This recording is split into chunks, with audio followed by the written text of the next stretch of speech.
due process issues when you charge somebody 20 years later for a crime, and it affects their ability to defend themselves. I think you probably all saw that there was an arrest made and an indictment given yesterday in the Tupac Shakur murder, 27 years after the murder.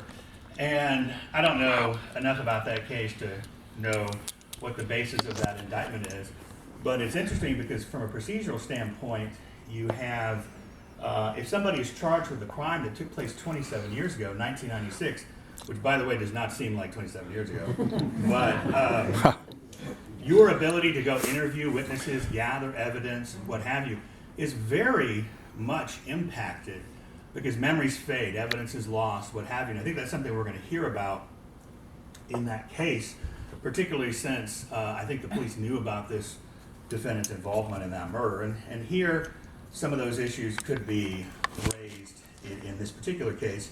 And again, Spider-Man is an observer in that proceeding.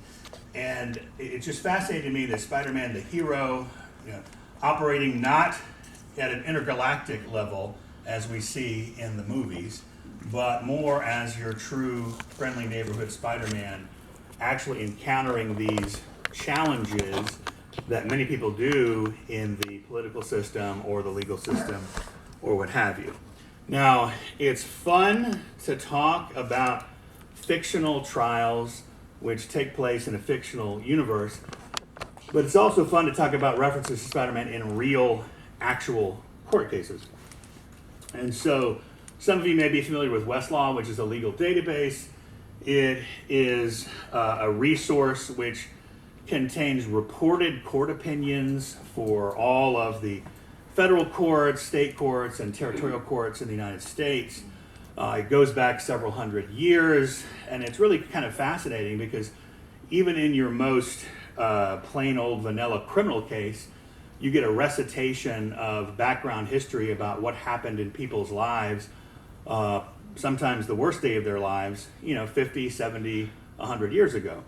And I did a search this week on Spider-Man to see how many references there are to Spider-Man in the state and federal courts in the United States.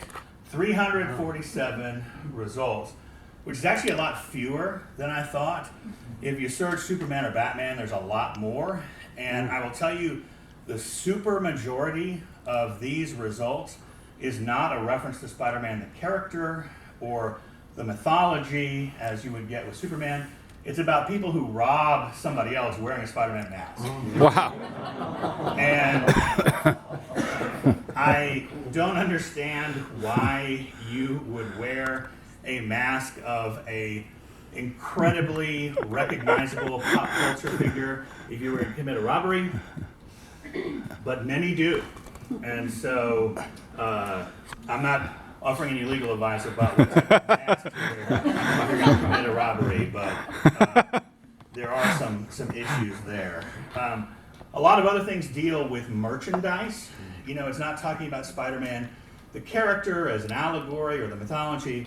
It's somebody stole a truckload of Spider-Man action figures, or someone patented or trademarked or copyrighted something. Now, there are a handful of intellectual property cases, and I was talking to someone earlier about this, is that there's really some interesting reads in the courts when you get into the courts laying out the history of the dispute over the rights over Superman, over the rights of Spider-Man. There's some cases that Stan Lee or his companies brought where they were talking about what he may or may not have been entitled to. That's a 2-hour discussion we can have later, but it's really quite fascinating. Now, I think everybody has probably seen this. This is from, I think, an episode of the animated series from 1967, I believe. So a while back. I'm not necessarily a big meme person, but this has even reached me, and I think that's saying something. But here's why I show this, why it's so interesting, is that literally last week, the Delaware Court of Chancery, which is the state court in Delaware, which sounds like it's not a big deal, but all of the corporate litigation that you see of any great import is litigated in this court. I think the big dispute over the purchase of Twitter was litigated in this court. As you probably know, all these corporations incorporate in Delaware because it's very favorable to do. And so it's very serious. There's a lot of money going through this. And that's why I was a little bit surprised that the Delaware Court of Chancery cited this meme in an opinion on September 21st, so just over a week ago. And what happened is in this case, and I won't get into all the boring back and forth, but essentially the judge was called upon to resolve a credibility dispute between two witnesses and said, well, one guy was saying one thing, one guy was saying the other thing, and they both can't be right. So they drop a footnote, I think it's footnote 96, and if there's 96 footnotes, they wrote a lot. A popular meme comes to mind. Now, and they cite the episode. I'm not sure if that's MLA style correct, but they did, although you don't have to do MLA style in court opinions, but anyway, so they cite the show, the name of the episode, the year. Now, I will tell you that I don't know how old the judge is that wrote this, but he's not in his 20s if he's sitting on the Delaware Court of Chancery. So I suspect some law clerk who just got out of law school threw this in, and the judge let it pass, as they sometimes do. There's a great, as an aside, there's a great court opinion from the Fifth Circuit from about 30 years ago where they have embedded in the opinion about 40 Talking Head songs names, and you just got to go through and highlight them. And that's one where I don't know if the judge even caught it, you know. So kind of interesting there. Now, where I will end is here at the U.S. Supreme Court, where lots of things end. And you know, before I talk about this particular case, you have to put yourself in the position of the creators back in 1962, creating this character. And of course, you think about all the characters that got created that everybody's forgotten about by now. And you know, we'll never have a conference about some of those. But 61 years ago, they created this character. And here we are at the U.S. Supreme Court about 6 or 7 years ago. And some of you may remember Marvel, back in the early 90s, created a web blaster that kids could put on their forearms and shoot out webs. I'm sure the parents loved that. But what happened is Marvel got sued by a guy named Kimball, who said that he had created this several years earlier in 1990. And so he sues Marvel, and it takes about 20 years for this case to get to the Supreme Court. I don't have any cases that have lasted that long. I've had some that have lasted 5, 6, 7 years, and that's an eternity. I can't imagine one lasting 20 years.